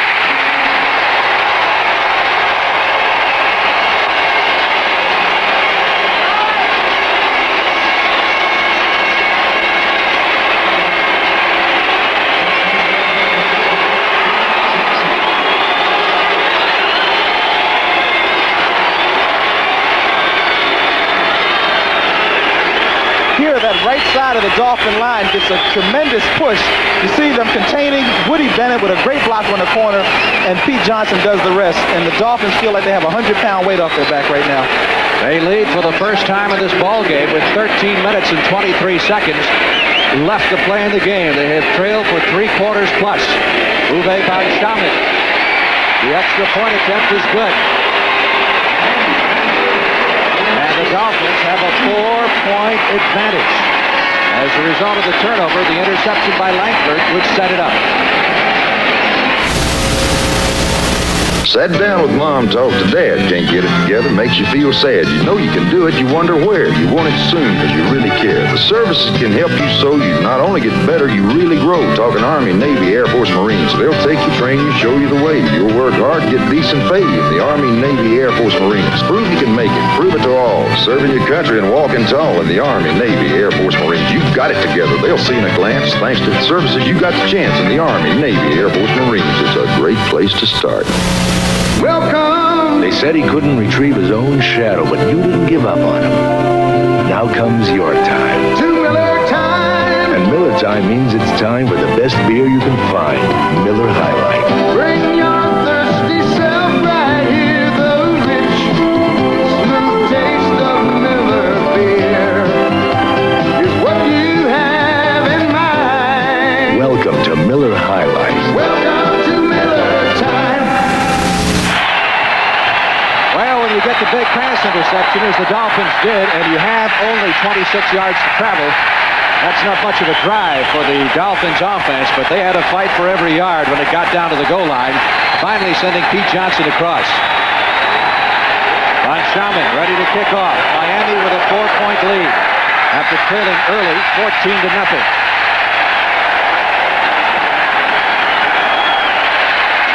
Coming down to the near side, Andre Waters from the 10 across the 20 to the 21, where he's drilled by Jim Jensen, Mr. Everything. Crash Jensen of the Dolphins, number 11 on the stop. Coming up next Sunday on CBS. An interesting assortment of battles. NFC East, St. Louis and the Giants. That'll be in New York. Tampa Bay will take on the San Francisco 49ers out of the West Coast. Most of our Florida viewers will see that ball game. You think you've got a good ball club here in Miami? San Francisco's not that far behind. That's right. First and 10 now on the Eagles. Can they keep going? Can they get it back?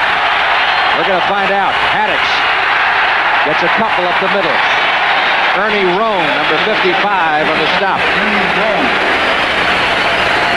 Brown, ninth-year man who was signed as a free agent back in 1975 from Henderson State. Quickly, an update on other scores around the NFL. Atlanta leading the Saints in the third quarter. San Francisco putting it on Cleveland. Packers in front of Minnesota.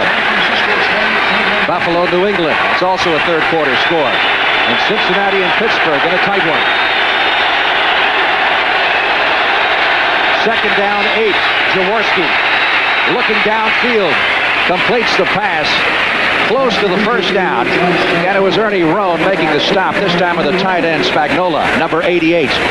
That was an interesting play that time because they sent Mike Quick in motion and then kept him in the block, still tying up 2 men. There's 88 getting a good release, John Spagnola from the linebacker, and there he uncovers. He finds a hole between the linebackers, makes the big control pass. They like to go to him in that situation, and now they're going to measure for a first down. So they bring in the change from the far side. Looks like the Eagles maybe just, well, let's see. Tug of war there. Yeah. Wait a minute. Gotta be close. I always love the way these officials spot the ball. You know, sometimes they put it up a little, sometimes they put it back. You know, you've played against the Eagles many times, being a member of the Cowboys and the Redskins. Anything stand out to your mind? Well, the Eagles like to be underdogs. They like to come up with a big play in a big game, you know. And today, you can see what they did in the first half, but they're not going to be able to run the ball as well the second half, and Jaworski's going to have to be able to shake off that interception in the last series and pass the ball. But this is going to be a run this time. Jaworski, 10 out of 20, 135 yards. He's had 2 picked off, thrown 2 touchdown passes. Third down, less than a yard. Hubie Oliver needed just a matter of a couple of feet. And didn't get much more, if that. Jaworski signaling first down. Now, if you're a team like the Eagles, not used to playing in this heat and humidity, by now it does have to be a little draining. That's right. There's number 63 shaken up. Ron Baker. Ron Baker, who's been having an excellent game at guard. And he's been really a big part of that running game in the first half. So you know they don't want to lose him. They're going to let the officials decide it here, and they feel that it's close enough for yet another measurement. And here's, again, another tough situation on a placement, because when you have a big pile-up and the guy with the ball is not really on the ground, where do you put the ball? But we'll see where they put it this time. Big measurement here for the Eagles. They needed to retain possession. That was a third down play, and they did not get it. They did not get it. And the Eagles will have to punt with 11:57 left to play in the game. Marion Campbell disappointed, along with Ted Marchibroda over there, the offensive coordinator, as they sent Oliver up the middle in an attempt to pick up the 1.5 feet they needed. He didn't get it. And in 2 series, Frank, the Dolphin defense has come up with 2 big plays, an interception and a big third down stop. Colton Walker is deep as Horan prepares to punt.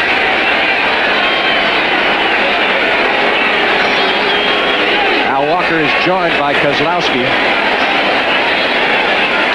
Good snap, good kick. Nice sailor.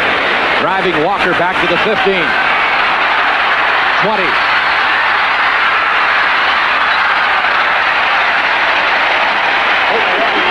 Finally dropped at the 31-yard line. 54 yards on the punt, 16 on the return as Horan almost outkicked his coverage. And we've got a timeout here in Miami.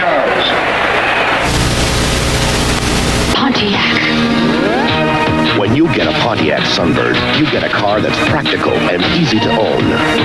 When you get a Pontiac Sunbird, you get a car that's technically advanced and carefully built. And when you get a Pontiac Sunbird, you can also get a car with 150 turbocharged horsepower. If you're so inclined.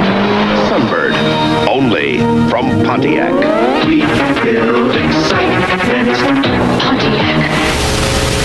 I loved everything about buying a new car. The looks, the smell. I loved everything but getting the financing. Then I found out about GMAC financing.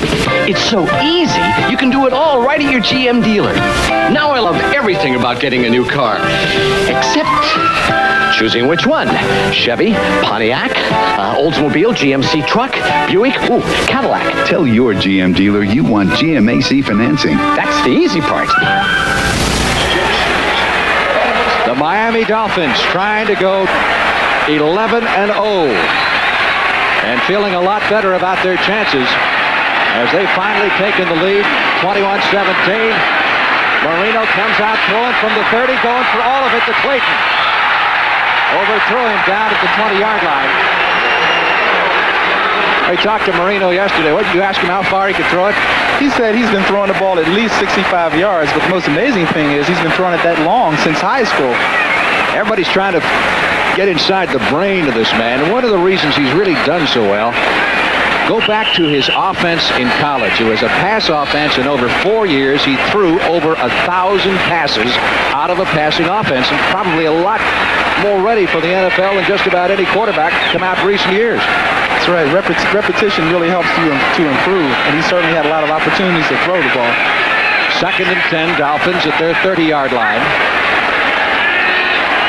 One back setup, and that one back is Nathan, who gets the call.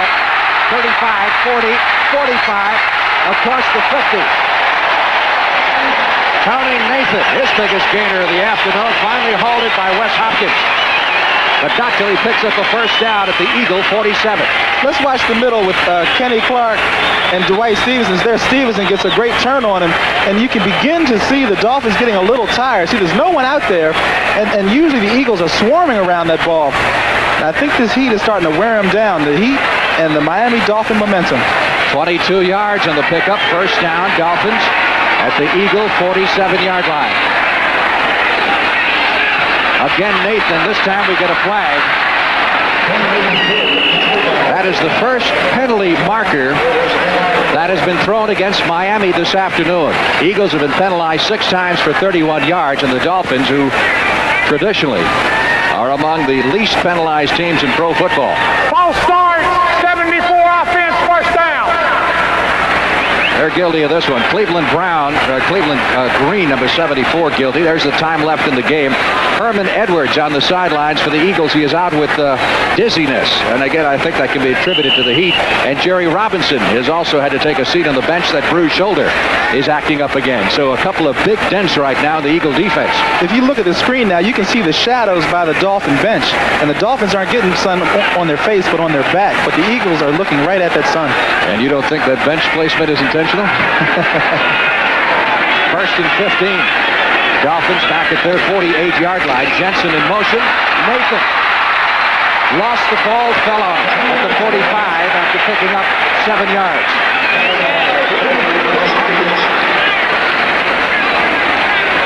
There's a good view, and you can see the tight tackle coming around trying to pick up that linebacker, Joel Williams. He stays with him, and Tony Nathan cuts off that block by Giesler.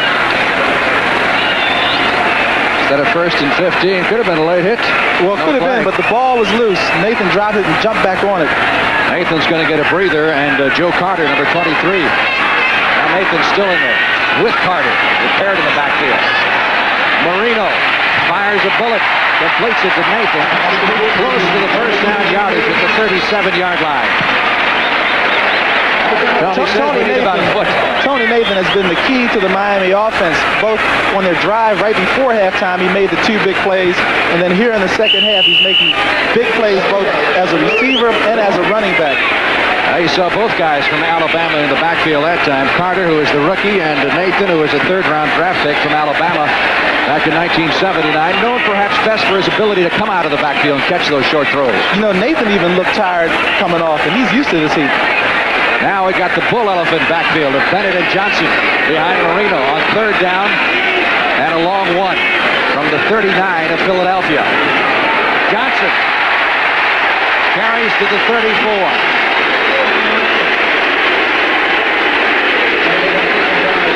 First down at the 34. Here's a good look at the Eagle linebackers on a short yardage situation. There's Reichenbach fighting off a block.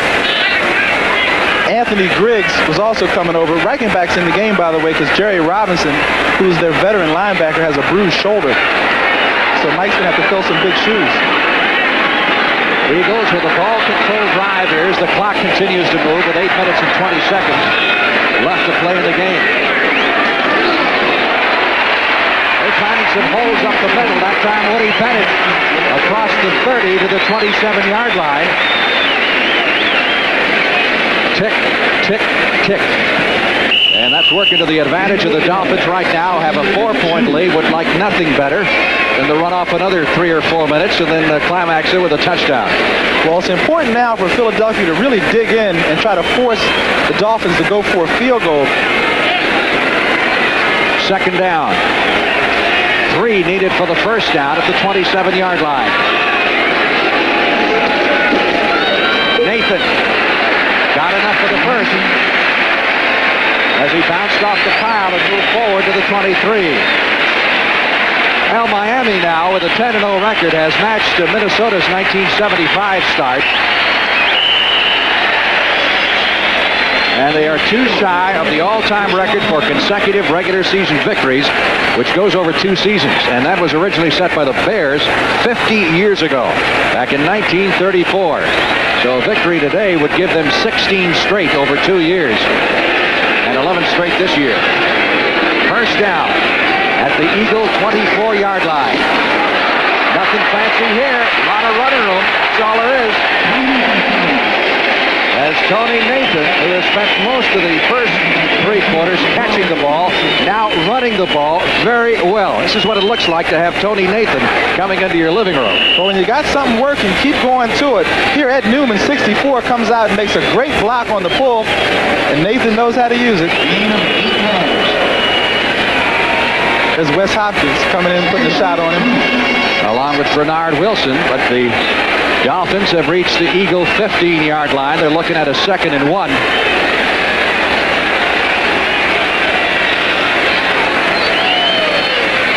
This is Carter, hit at the line of scrimmage, taking a good deal of punishment. Looks like he stopped short of the first down. They're trying to shake Carter loose, number 34. That time they had the flanker coming back in motion, and his job was to block the force man, and Carter was trying to bounce outside but didn't quite make it. Albert Fowles, number 29, on the stop. Shula's shouting some instructions from the sideline. Eagles have been to Marino once. 1 sack today for a team that had 37 on the year coming in, which put him 3rd in the NFC. Nathan is getting a breather on the sidelines and taking some oxygen right now. 3rd down. Dolphins need 2 for the first from the 16. Marino wants to throw for it. And he's got it. First down to Nat Moore at the 10. The little man who always seems to be there when the Dolphins need him. Number 89, Nat Moore, has been making many big plays for many years for the Dolphins. Here he goes down and just turns around, and there's no way you can defend that play because you have to play behind him and not let him get past. So he runs upfield, he stops, and he turns around. Marino puts the ball in a perfect place. Look at the turnaround here. It's a big difference in the second half. And most of that has come late in the 3rd and on into the 4th quarter. Because the Eagles really dominated for 2.5 quarters. Bennett trying to bounce outside. Got back to the line of scrimmage. And then was stacked up. Aaron Darby, number 94, leading the defensive charge. The Eagles like Darby a lot. He was a linebacker in college, and they've converted him to defensive end. I talked earlier about Marion Campbell. He was at Minnesota when they had the Purple People Eaters. He was at Los Angeles when they had the Fearsome Foursome. He helped develop Claude Humphrey in Atlanta, and now he's doing the same thing with his fine defensive front for Philadelphia. All pro linemen seem to follow this man around, defensive lineman. That is no coincidence.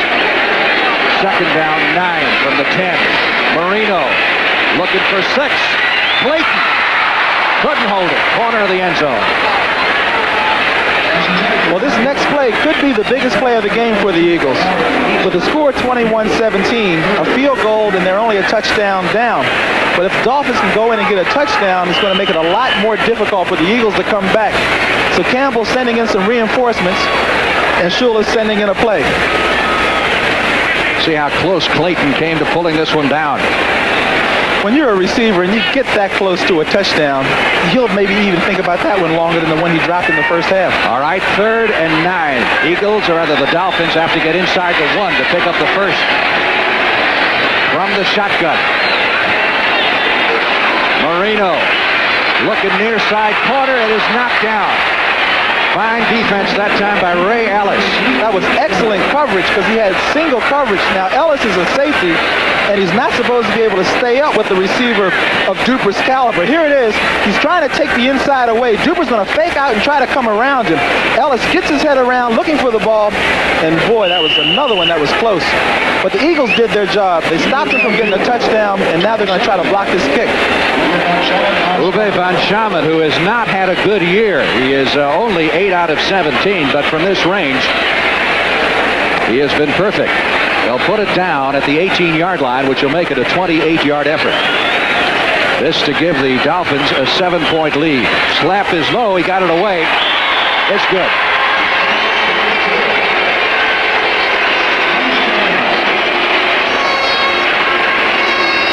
Dolphins 24, Eagles 17, 4:27 left in the game.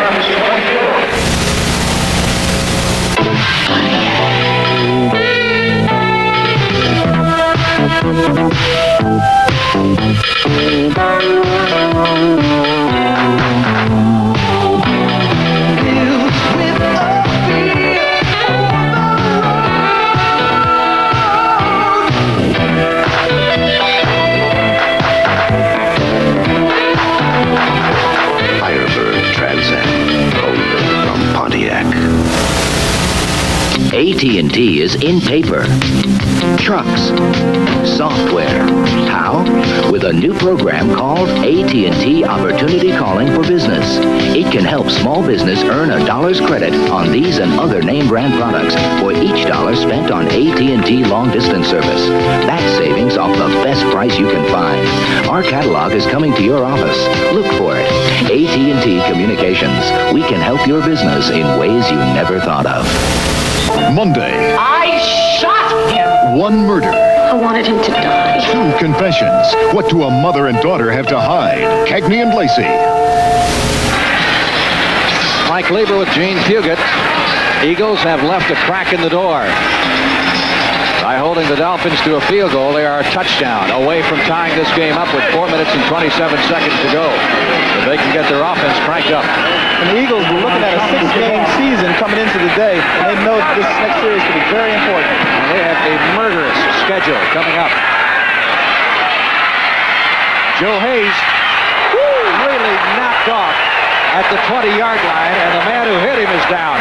Robert Sowell, number 45, came across and may have knocked himself out with that hit. That's the guy we talked about earlier. He loves to go down and put a lick on that ball carrier. And that time he came in so hard, he hurt himself on the play. You talk about not having any regard for your body. Watch this particular hit coming up as we follow Robert Sowell down the field. Well, this is the way many young players make their mark in the NFL, by coming downfield, avoiding the blockers, and putting your head on the numbers. And that's exactly the way it's coached. What a collision. That's how he made this football team as a specialty team guy, and he appears to be all right. Shaking it off. Timeout, 4:17 left to play in the game. Back in Miami right after this. Welcome to Miller Time. At Miller High Life, time is everything. Beer drinkers come to us because we've been brewing in extra quality for the last 129 years. That's a lot of our time. But it's the reason you spend your time with us when you want the best beer you can find. Miller High Life.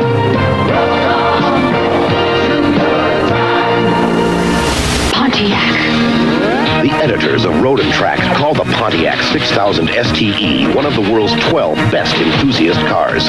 Car and Driver called the Pontiac 6000 STE one of the 10 best cars of 1984.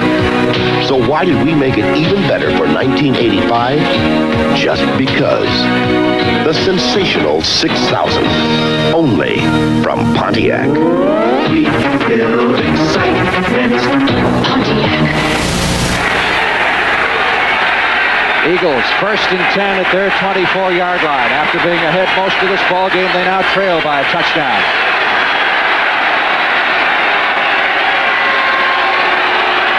Jaworski with the long count play, fake, throws over the middle and completes the pass for the first down at the 38-yard line. Tony Woodruff has been a favorite target with Quick getting all the extra attention. Well, if Tony Woodruff goes on to continue playing like this, he may look back at this game as a turning point in his career. Here he is coming down, running an excellent curl route. That time he looked the ball all the way in, covered it up, and made a big first down for the Eagles. Woodruff played his college football at Fresno State, 9th-round draft choice a couple of years ago. Williams out across the 45 to the 47-yard line. If you're wondering what's happened to Wilbert Montgomery, he came into the ballgame with a hamstring problem, ran very well in the first half, picked up 56 yards rushing, is still the leading rusher in the game, but he hasn't been able to go in the second half with that hamstring, so he's been forced to watch it from the sidelines, and that's been a big blow to the Eagle offense. You know he wishes he was out there because he gave the team such a tremendous lift in that first half.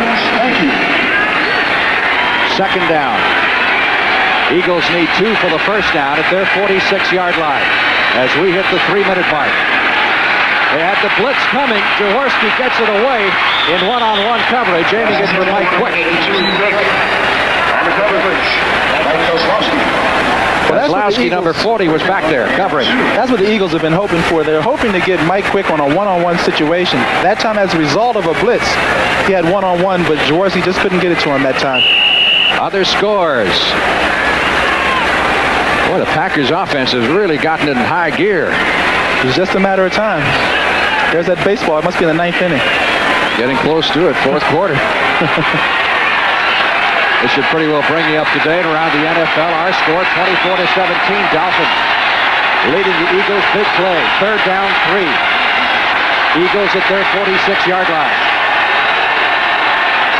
Need the first badly to keep the drive going. Jaworski swinging it out in the backfield, but Jaworski has nowhere else to go. And a loss of 5 yards on the play. Rodell Thomas doing an excellent job coming up and putting the big hit on Haddix, number 26. And Jaworski's really hot. It's something that Haddix did. I think he was motioning for him to get downfield further. Well, I told you the Dolphin defense was going to have to make a difference in this game, and they had that play well defense. They wanted Quick over the middle for the little dump, but he was covered, and then he had to come off to the back, but it was well covered by the linebacker, and frankly, I don't see anything that the back could have done. The Eagles are going to call a timeout, and they're going to go for it. They are going to go for it on 4th and 5 from their own 44. So this could very well be their last shot. With 2 minutes and 21 seconds to go, and Campbell apparently feeling that Miami has done a good job controlling the ball in the second half, that if the Eagles give it up here, they may never get it back. And we'll see Woodwardly need a first down to keep this drive going, which could produce a tying touchdown. Jaworski in the shotgun. 70,000 yelling at the top of their voices.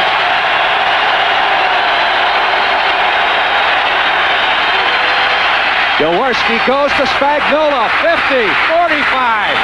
First down at the 39-yard line. John Spagnuolo, the tight end, with his biggest reception of the day, and the Eagles stay alive. Well, I always told you, Frank, that the tight end is the money receiver. Here he is at the top of your screen making a great release. He's covered by Kozlowski's a safety. He uncovers, breaks a tackle, and is a half a step from a big play. Tight end is the money receiver. What position did you play? Tight end. Glenn Blackwood with a big miss on that tackle, enabling Spagnuolo to pick up the first. Timeout. Need 7 to tie and send it into overtime. Jaworski in the 2-minute drill operating out of the shotgun. Quick in motion downfield. He completes it at the 20, 50, 10, 5. Touchdown, Philadelphia. Melvin Hoover, number 85.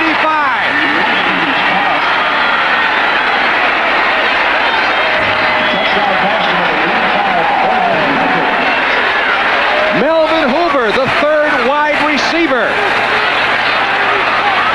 breaks through the seam and on the receiving end of a 38-yard touchdown pass from Ron Jaworski, and the Eagles are 1 point away from tying this game with 1:52 to go. McFadden, extra point try. Blocked!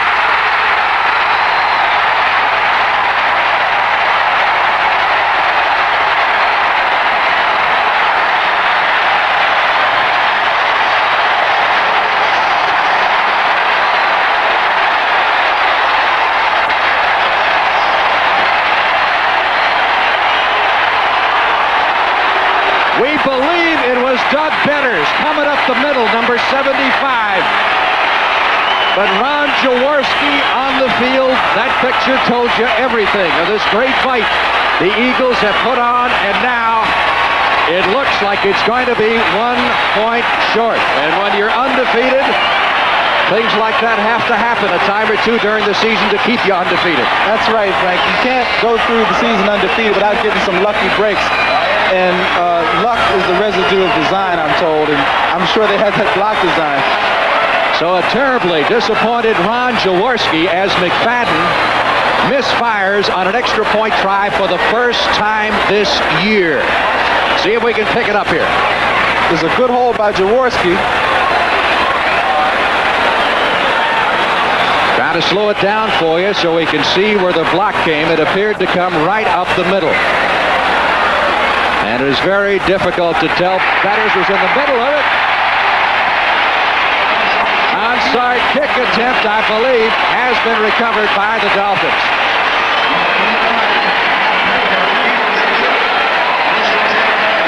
Nat Moore, number 89, one of the hands guys for the Eagles, who play up on the front line when they anticipate the onside kick. So the Dolphins will take over at the Eagle 44-yard line and will try to run out the clock on this battling band of Eagles from Philadelphia, led by Marion Campbell, who gave the Dolphins all they could handle and looked for all the world like this one was headed for overtime. Well, it's not over yet, Frank. Eagles still have 2 timeouts left, so they have a couple of chances to stop the clock. As Woody Bennett, with both arms cradled around the football, carries it to the 40-yard line for a pickup of 3. Now, on that play, the Eagles did call a timeout, but they lost about 3 seconds. Now, normally, you can tell an official, as soon as the play's over, we want a timeout. And I don't see any reason why the clock has to continue to run after the whistle. And as soon as that whistle blows, that clock should stop. They lost a few seconds on that. One of the Eagles shake it up on the play, so we've got timeout for injury. Officially, we've got 1 minute and 43 seconds to play. And the Dolphins clinging to a 1-point lead at 24-23 as a result of the blocked extra point. You know, George Allen used to always say that the game is never over as long as the defense is on the field, because the defense has a chance to win it. And what the defense will have to do here is either try to take the ball away from the Dolphins or stop them from getting the first down. Greg Brown is the injured Eagle player. Coming up next on CBS, the second half of our twin bill. Dallas and St. Louis battling for a share of first place in the NFC East. One will drop out. Those of you in Tallahassee and most of Pennsylvania will see it. Giants in Tampa Bay, and those of you in western New York State and Rhode Island will watch that one. And Chicago and the Rams, those of you in Orlando, Florida, will see that as the second half of your CBS doubleheader. We now get word that Doug Betters it is who has officially been credited with the block on the extra point try, which may have saved this game, or at least a tie, or prevented it from going into overtime. Let's see if we can look at it one more time. Betters wears number 75 coming up the middle. That's the best place usually to try to block a kick. If you can get penetration up the middle and then get your hands up, that's what they teach those big guys to do, and Betters certainly is a big one. We're having a little technical problem here. We'll try to get it remedied and take a look at it again. Second down and 7 needed for the first down from the 40-yard line of the Philadelphia Eagles. Looked that time as if Jeff Taves, number 60, the offensive lineman, jumped. One more time on the extra point try.